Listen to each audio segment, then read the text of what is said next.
I am so sure you've had this scenario one too many times, where we started off nicely. We all had dreams and visions, and you are also one of those people. If you've told us, see if you are going in the same direction. Somehow life happens, it becomes beautiful for them, and wealth is here, money has come. Then something happens, and then the narrative changes. Then one partner is saying, when he got money, when she got money, she changed. Now our marriage, our relationship is on the line. Do we attribute this to success that made them this way, the money that came in that changed them? What really happens in these scenarios? First of all, it's coming from what I would call the damaging silence in our training curricula, what we use to train people. I'll tell you 3 things that you are in degree or mine or any does not teach you. Okay. Basically, the college or the certificate, the kind of training they give you is for the rules and the skills you need for that profession. Okay. The principles of journalism and the skills you need and different types of theories and proper. So you immersed yourself into it and studied theories and proponents of. They taught you to think inside journalism, how to think inside audience, how to think inside content creation. This guy, whatever you studied, they were trying to get you in it. All right, but there are 3 things that were outside it, and they never came back out to teach you about them. One is how to deal with the people who will also be working with you in that profession. Yeah. The envy, the political animals, the difficult people, the malicious colleagues and overbearing bosses, and the undercurrent in that organization. What, even when you are performing well according to what they have taught you, what else can take you out? And you're following what they taught you, right? Yes, so you're kicked out because you're outshone somewhere. So the second thing they did not teach you is what to do with the money if you actually succeed doing what they're teaching you. How to handle the success if it actually comes. No. It stops at work hard, get money. Be successful, the end. And the third thing they did not tell you is what they could not teach you. They did not teach you what they have not taught you. They did not mention what else you need, but because of time and constraints, we could not go to it. Okay? Quite philosophical. But this, at the graduation, they told you they have given you power to read and write. Did they say what you're supposed to read and write? That's what they did not tell you. Yes. So they did not tell you that what we have taught you is being drifted by time, and after a few years we studied constitutional law, and when we finished studying it, the constitution was changed. Then I remember the lecturer saying from the onset, we don't teach the constitution because it's a document, it can be changed. Yes. We teach you how to interpret the document. It made perfect sense because it was illustrated soon after. So I was just finishing it 2010, then they changed it. Yeah. So, okay, now use what I taught you for the new one, and now do the exam. So it's to say these 3 areas of, after they have taught you, they should have told you. We've only given you the really a rough roadmap, a skeleton. The flesh of what the skeleton are those rules that will not change. There are some rules that are just there. We call them classics. They are there. There are some people who practiced your field. They became the reference point, the Sigmund Freud of that practice. And you may disagree, fight back, but he remains the reference. Whether you like him or you must comment about him. So there are those who are Freudian, others anti-Freudian, others. So you started there, then went your direction. Those are the classics, you know. And it's the former practices that built the tradition and body in Christianity. They call it doctrine, the established principles that fathers established, the first practitioners established to protect the dignity and integrity of the theories and law, so that every day we are not arguing basics. We start from here to go to other things. This is a Pythagoras theorem already proven. If you want to disprove it, like, not now. You just take, I mean, like, do it at your own time, but it will not change. That's all. Is to say why there is so much mayhem in the marriages and relationships when you finally done life right. It's because nobody prepared us for what will happen when you do life right. So they did not teach you how to deal with other people, including your own partner, and how to detect whether the person is beginning to change from your friend to a foe, whether the person is beginning to move from your side to the other camp, whether the person begin to change from whom you would trust to whom you should run away from. That's why you hear well-to-do career people, then you hear something explosive, degrees of abuse or even murders, because it's not part of what you are trained. And part of what they did not teach you is that you need to continue, you may not study at the intensity of you studied at college, but should have a continuous parallel program of studying that updates you, adds to your knowledge. Every new level, we usually say, when you come to the breaking point. Today, Mikali, if people multiply what they're paying you by 5, that's not just an increase, it's a transformation. Increases should be incremental, just small, to improve your life, but not to change your lifestyle entirely. So many people are taught how to do their profession right. One girl was so diligent in our class in law. Those people you accept early, you don't even put up a competition. You know, there are people you try to run, on the road, that some guys were trying to measure each other. And then they try to fight, then another guy passes them. That's another level. Know? And now, this girl was just clearly on another level. It was her and another guy. And when when you have been defeated, that's when you have to ask their help. And they were not bookwormers, they had a life. Some people are bright because that's all they do. But this was had a life. You see them where you are. If they're in church with you, they're in meetings with you, but they're so organized. And so she was so diligent, and she later told me that her first job, I don't know, was 6 millions. First job, did you say? Yes. What? She did internship, and some of the guys who had worked with her when she was working for the big guys had noticed her and followed her in person, even after she left. Said, I just left. It's okay, you can work for us. Are you do you have the right paper? No problem, we know you. Hey, and that's how she set up office, got car, like this, shoop. That was not part of our curriculum. How to do when you finally make millions. How do you do? Do I talk to people normally? Do I need bodyguards? So that's the first problem. The problem why people change upon succeeding, nobody trained them how to handle success, and it transforms your life. That not just improve your conditions of living. When you have better money, you move to a better house, maybe now, better clothes, better food, better. But there's a kind of success that does not bring better, brings different kind of life. I mean, that is so true. So a slow increase is never overwhelming. It's something else will take it up. Yes, it says, that is true. Says in Ecclesiastes that when money increases, eaters of money increase. So increase is never troublesome that much. This guy is due for services. Yes. And you got some, oh my God, thank you, miracle. Do the service quickly. It's good. There's a trip. Once in a while expenses that was not in your budget. This kid needs to go to trip to Mombasa. That's 10,000 we did not. So thank God we got it. Now we are back to that's all we have. Don't waste it. So incremental success does not quite challenge people. What we are discussing today is not that your salary was increased. No. Is that your fortunes suddenly changed. And how do fortunes change? I gave you there before that. If you do what you're doing well for 10 years, you're intensely engaged, it transforms you to a master. From a practitioner to a master, you enter flow. You begin to breathe in solutions of that craft. They're explaining something so long, and you start to feeling their sentences. And the way you are explaining, and the doctor has already started picking, and you have not finished explaining. And are you presumptuous? You should listen to my. Right. Then they ask a few questions. Really, they already got it. Did you feel? Yes. How did you know? No problem. So previous few you slept this. Yes, it's because this one usually. Oh, is it true? So a doctor was mastered. Does not need a whole.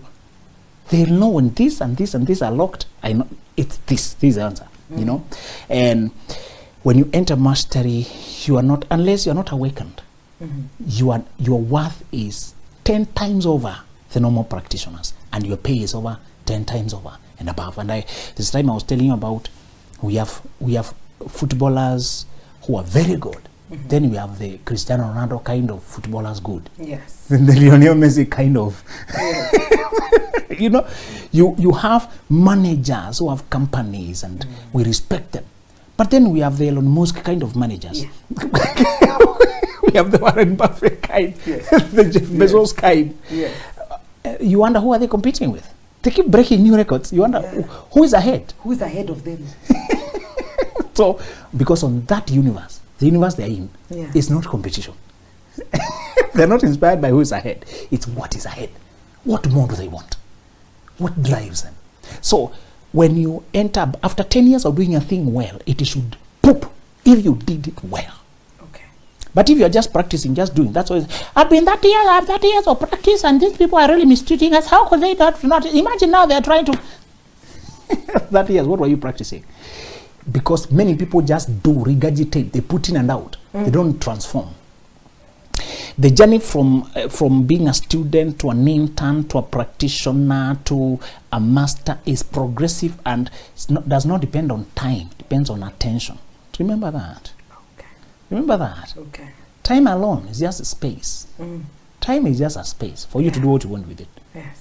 Sleepwalk through it, waiting for weekend to go and unwind.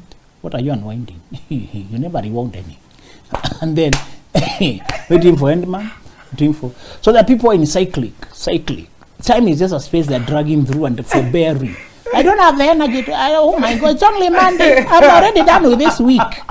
So the kind of language you see online and the mood people have about their jobs is when you see about this, how you be, they have memes about playing games around their bosses. Yes, they do. And now weekend passes like this, but the week itself is very slow. It's like, why? Who decided the weekend should be 2 days? And it's made almost no more. That's why they spend 20 years, 30 years, and they're not changing. Okay. They're always on the receiving end. Yeah. A person who's on a journey to mastery owns what they do. It doesn't matter who owns the company, they own their work. It's not the boss. In fact, they don't need to be checked. Their drive checks them. Yeah. The only check you need to do as a boss is to prevent them from overworking, to remind them to rest. Yes. Because of what they are immersed in their work. And they are not out of balance people, it's that they're intense. When they're with their family, they're intense. Yeah. When they are fun, they're intense. Yeah. When they're at work, when they're asleep, they're intense. There are some people. So it's not how much time, it's how much attention, immersion they were in. So the second cause of this problem is if you do your training right, eventually it will bring something else. A shoot in your fortunes that is so different in scope and the rules and what it requires, that eventually if you don't have the strength, the frame, the structure to uphold it, it will bring you down because of how high it shot you to a level you don't know how to operate. Success is like lift. It lifts you and that's all. Once it reaches where, get out, 10th floor. Yeah. It is not responsible for what you do, where you stay, who you hold on, where you stand on 10th floor. No. It has brought you to 10th floor. You might collapse, you might stand, you might naked, you might, please get out. Success lifts you, but it only lifts you. Does not give you a way to stay, way to hold on. Yeah. So the second problem is that if you do right, if you're hardworking, both of us, if you're a determined couple, if you're united, eventually there's a break ahead. That break, many of us don't have the structure for it, but you can't tell if you're not keen, if you're not educated. What I'm teaching you today can save your life. Okay. The third rule, what causes this is when people's love, when their relationship was based on pressure by circumstances and luck, and it was support for each other that really gave us the bond. So everything that was pushing us together was coming from outside. How we must, if we don't support each other, we collapse financially. People hate us. There's something that is very pressurizing and threatening, and it manages to keep us together. For example, if we find ourselves in a foreign country, both of us, and we feel so alienated, that can make us bond very well. Yeah. Then later on, you travel back to your country, where the alienation is not there anymore. Yes. You realize there wasn't that much between us, really. It was the helping each other to survive in a hostile environment. Yes. You may find yourself at the top of companies, at the top of management, and it can get lonely there because life is a pyramid. The higher you go, the fewer. The lower you go, the more. When you get to the top there, and both of you interacting on your top management, both of you. Mm-hmm. So affairs and love, things that have flings that don't have any basis erupt because you are together in a very small space. Okay. And only both of you can understand each other and discuss things. Okay. And you don't see it that kind of connection is coming from outside. It's not coming from inside. Eventually, what was pushing you to stay connected will withdraw. Yes. We call it comradeship. It was comradeship because of an outside problem, a circumstantial problem. And when the circumstances change, we don't have a glue together. It was that's why people are divorcing after 30 years, because they were staying together because of fighting against hateful in-laws, lack of enough money, struggling to pay this and the other, struggling to support you and the other. Maybe a sickness, and people stay together because one has a condition. Yeah. If the condition were to heal, it's out of pity. So what is the solution, Mikali? Yes. Because we are all dreaming for success and we want to improve our lives. Yes. How then are you telling me the same success as other threats? That is exactly why what really happens. You know? Yeah. The solution to make sure even you make it to the end with your partner, with the person you choose. Okay.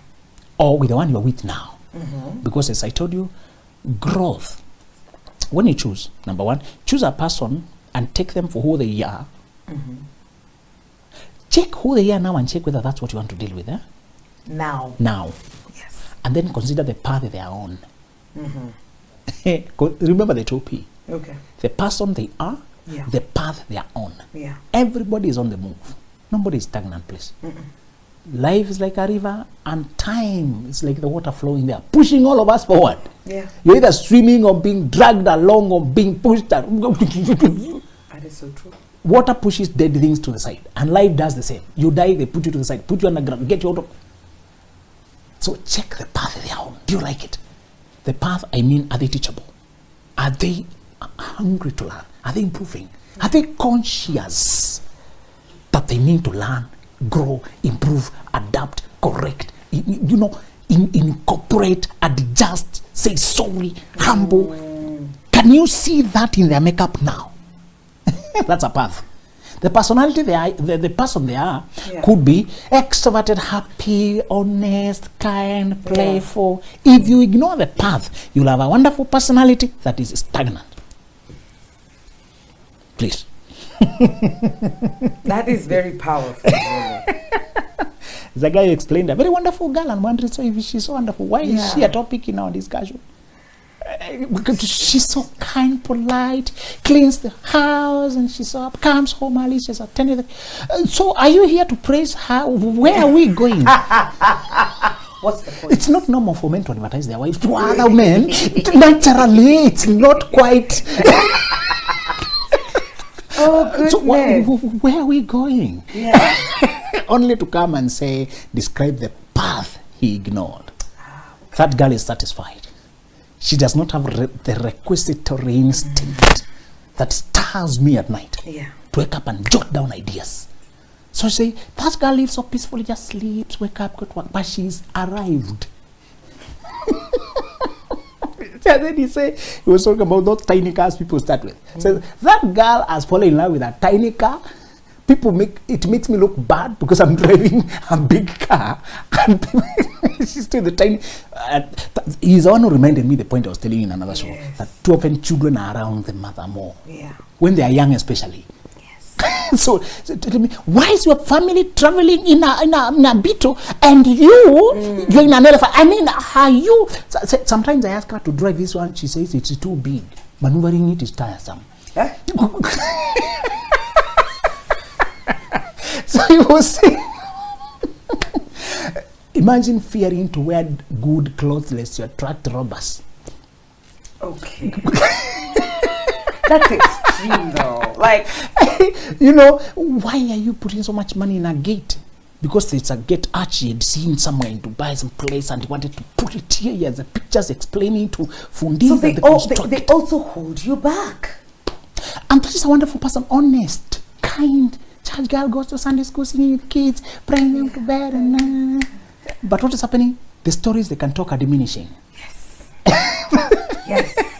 Yes. That time there was a conference that had come here that was global. So global leaders had landed here too. Teacher, KCB had organized a conference. And he's saying I had paid for both of us. On that day, she has gone home to the, I don't know, baby shower of a friend class, something.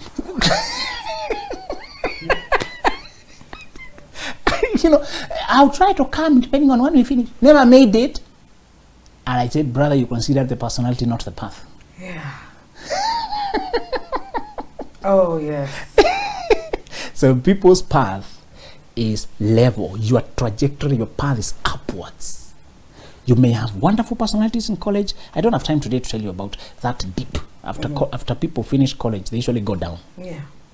In terms of the fellowship they were in, the company they were in, the fellowship, the friends who were keeping them on check and on their toes and dreaming, they disperse. They all go their different ways. But before you plant yourself in a different society, friends, church, people to keep you, there's a gap there. You're not quite a member anywhere, so nobody's checking whether you came. So many people now don't attend church regularly, don't study regularly, don't have friends to keep them on check. So that there's a gap. For many people, it can prolong from, if you are really on the move, if you already started reaching out, that time you can skip quickly. You settle a new house, you have a new neighborhood, new job, you can, within a few months, you'll have picked your momentum. But for many people after college, that period is nebulous. Not quite settled in any place, in area, not job, trying this, trying the other, trying the other. And yet, during the nebulous time when you are at the lowest of your personality and your energies, that's when you are getting married. Yeah. When you put it like that. So, that's when people are picking mates. So you marry a person when you are not yourself even. You pick a good, clean guy who comes to church well, very cheerful, and even funny. He enjoys stories. Guys like funny boys. It makes them laugh. This guy's so funny. Oh my God, I laugh so much. And I meet Jemo. So Jemo is on your mind because he's funny. And that time is nothing serious. Actually, we talk for hours because we are going nowhere. Yeah. There's no job really, just applications we are sending you a small kind of internship, something. And we are not pressured, we don't have too many demands in life, we can survive by small money. Sometimes we walk home from work to save the fare, and it's along the way that we enjoy the company. That's little life. So that time, your drive to conquer the world is not showing. No. It's not. You probably haven't even figured it out. And her contentment, just live a simple life, is not showing either. Yeah. I was very afraid because I knew people had hated me for that level of talk. I had repelled the people who were connected well because I am not. Why don't you settle? Oh. Okay. So there is another language to brandish this drive. Yeah. And to say, you should live one day at a time, be process and be patient, and but I was very restless. Yeah. So I wanted a girl who I can see her try, stretch to do better, to do more, to. And as I told you, one problem, if today you're my wife and you're not that kind of a woman, and I'm telling you, I'm aiming at a car costing so many millions, and the one I have now is not that bad anyway. But I feel I've outgrown it. How can you say this car is good? What is outgrown? It is moving right. It's only 2 years since. What? Please come and pray about this guy. Uncle, come. This guy. Wait. Do you see it? I see. I see. So what is outgrowing? Priorities. We are saying is that now. Yeah. We should focus on, and what you're trying to argue needed, it is very delicate. Growth is very delicate. You cannot over-argue it. Just a nudge to try better. And you might fail. Yeah. But it's there. So the first thing is to consider both the person and the path. Okay. The second thing is to check the following traits that show whether people have the capacity to handle abundance. Abundance is tempting. power is tempting. It opens the world, brings goodies in front of you. Do you want this? Do you want this? Do you want this? Do you want this? Money has each, so that each of I can buy this, I can buy that, I can buy this, I can buy that. Oh my God, I can go. So even ticket to Dubai is only. Oh my God, so I can. What about this? What about? So, there are some definitive character traits, and I warn you again against the pundits, those people who say online, there's no formula to love, there's no formula to marriage, just try whatever works for you. Which other field of life is like that? No. Human psychology is structured. We may be different as people, but we are not different like we are from gorillas. We have similarities. There are things about us that are consistent. That way, the psychology of love and romance has rules and consistencies. The first thing is, can they sit with money at peace? Even if it's not theirs, can they put it aside and forget it because it's not available for use? Yes. That's a small trait, but it's critical. Yes, you need a person who can, okay, not being a treasurer. I'm a very bad treasurer. Last time I was a treasurer in school, there were deficits and I had to pay them. Oh, was that a confession? And I don't know where the money went. I did not eat it. I just did record keeping. Whose idea was it to make me a treasurer? That person. You learned a very important skill. That is not but your I thing. am not. Yes. They added the math. Brother, 15,000 is missing. And I could remember in a scattered way. This one took some money. They did not record. Did not record this one. So I could remember in a scattered manner. We tipped this speaker, gave the other, gave the other. Bought this. So it was poor record keeping. So and I was really hoping to find a person who can be the treasurer for the family. Let me acquire, let me go work. But let the idea of apportioning who will be, because sometimes that going to M-Pesa and sending is so tiresome. I can even add and put the numbers wrong. It's boring. What is there? It's not even exciting. Can we go to something more engaging?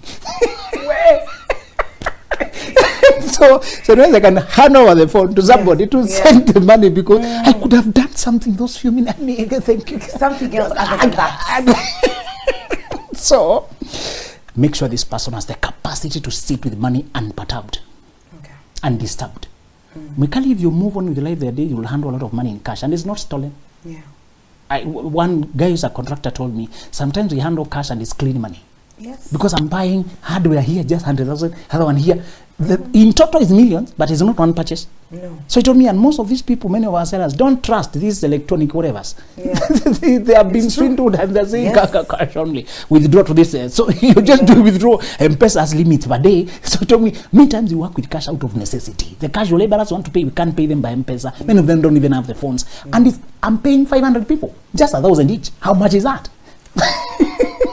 So tell me, if I'm paying them twice or once a week, how much? If one of them needs 5,000 and there are 500 of them, how much money am I carrying in cash?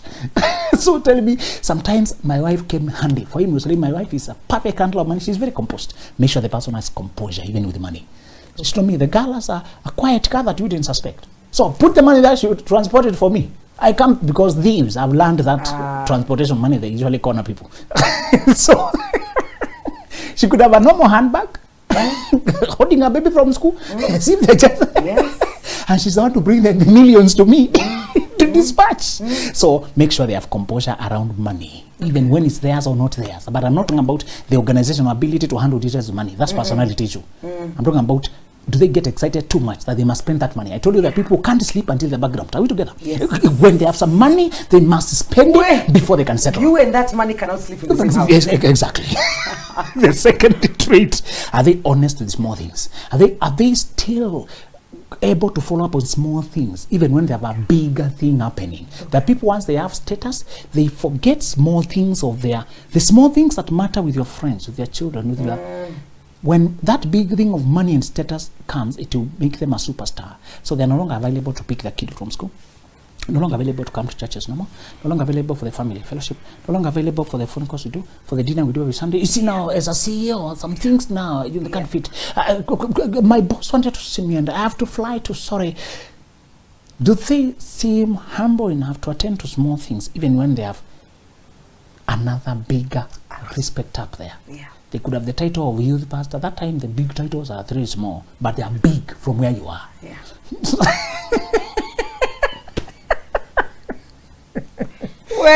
Do they change their title? Do they change the attitude because they bought a motorbike? Do they change title because now they are the acting assistant deputy head teacher? Yes. There are places where the deputy head teacher has an assistant. This one went for leave, and the one to the. So, do they change the attitude? Do they seem still okay and they mention it in passing, or they keep bringing it in conversation? My friends, the Luo like joking. Luos have that kind of joking of flamboyancy. Yeah. My friend, you should replenish. There's a guy who was, the taxi was 500 shillings. But because the guy asked in a rude way, he was overpaying the guy to teach him a lesson. So he dropped, the taxi dropped his girlfriend, but the taxi driver was demanding the payment from the girlfriend in a way he did not like. So how much is my friend? How do you ask 500 from I don't know, they're using some names. In that language. No, my friend, you should know who you're talking to. So in fact, is it 500 or 5,000? Just carry that one and then, oh, sorry. Does your car really have fuel? I think you should replenish the propellant of your machine by another 5,000. It was a joke, but it was representing a truth. Yes. Flamboyancy for fun is okay. For fun. Yes. But there are people who take it literally. They do. The reason it's being made as a comedy is because it actually exists. It is a truth. Overpaying a guy, dishing around money to show off. Yes. So make sure this person has enough composure to be simple, even when they have small increase in status. Even when you are, even that time when you, during times of searching and learning each other, you can see a person's attitude around power, around privilege. And you know a person is really, really young, especially girls. When they are being shown attention by a big person, they change their walking style, change how they talk, change everything. And you can see a change in their body language. Because they've been noticed. Imagine. That's a person who cannot handle. The last thing is gratitude. Okay. It's very hard to be proud when you're thankful. It's very hard to be arrogant and headstrong when you're saying, this is just grace, just favor, we were given a chance to serve. Or greatness goes with grace, magnanimity, humility, knowing I'm only a servant. Yeah. One person, a girl chatted me from UG showing me, her friends are posting my things, and she said, I shared it, and then I thought, greet them for me when one time we'll catch up. And tell them, they can't believe you said that, because they think I'm a superstar. They think everybody's working on this. Tell them I'm just a waiter in a hotel. The most important person, the ones we feeding. I'm picking the food from the kitchen, the one giving me them, serving you guys. And I'm glad you came. You could have gone elsewhere. So sometimes when we go to hotels, we don't overpraise the waiter. We can tip, we can say thank you, we can say that is very okay. And I was telling another person the other day, it may look like women are more receptive, but men are quietly, highly respect. My highest tip I ever received, surprise, or from a guy, I think from somewhere in Malawi. My brother, I've sent you some lunch, have a good day. To check it's enough to pay my bills for the month. What? And he just I tried to follow brother. I think he's busy, he just went on the other side. You bless me, man, that was good. And that was it. And he's gone. The other day, another guy did the same. Boy, how are you? I wanted to. Is this what? Thank you. I would throw something. And he's gone. So, you can have people who are so grateful as they serve as waiters in a positions you could have respected so high. Bob Collymore, the late, will always remain my favorite. He conversed the primary school kid in a manner that made all of us wonder. Could engage like a dad. Yes. And talk. There was no status or anything. Nothing. And they love he gives the girl spotlight. Spotlight. A friend of mine tells me he knows Davis and Shatcliffe, the top guys, personally. Told me, if I show you this is him, you won't believe it. He does normal things like me and you. In the meetings, he's not the senior person. He has appointed big guys to remain on the innovation. He wants innovation. So let guys manage. He's so good at managing. So he attends management meetings like an attendee. Wow. Contributing. His ideas are shut down, shut up. Thank you. Tell me, if you attend that meeting, you want to know the owner he was present. He has created a culture that my work is not management. My work is innovation. I want new product. So he brings ideas that seem outlandish. So they oppose, they argue, finally they implement. So say you want to know. He comes in, goes, the other guys they're snacking. Told me, I have learned something. The guys who are ahead are not egotistical. They just want results. Check that the person has enough humility to be grateful and thankful for every opportunity, because when they know it was not me, it was just a favor, they're not likely to flaunt it, put you down with it. Yes. Would you say, if it was asked directly, does money change people, or is it just the personality that is It now pronounced? exposes what was in them. Absolutely. It's like electricity. Yeah. When you switch on, you can't say this bulb changed this room. Do you say that? No, it didn't. This room was still here. It made it more visible. Yes. Yes. Oh, wow. Okay. Here we go. It is better to fight off intoxicating power of lust and pride by remaining humble and emotionally open to your loved ones. Be a superstar out there if you like, but when you come home, just calm down and be a lover and be a friend, be a mom, be a dad, be a playmate and an entertainer to your loved ones. The same things you were when you started out together, be those things. When you park the car or a light from the bus, you leave your public image there as well. Na unaingia kwa nyumba as those people. Those people are your pillars of support in the world. And that bond is your shelter from this tumultuous world. Never let that safe house become desolate, or else your life too will become desolate.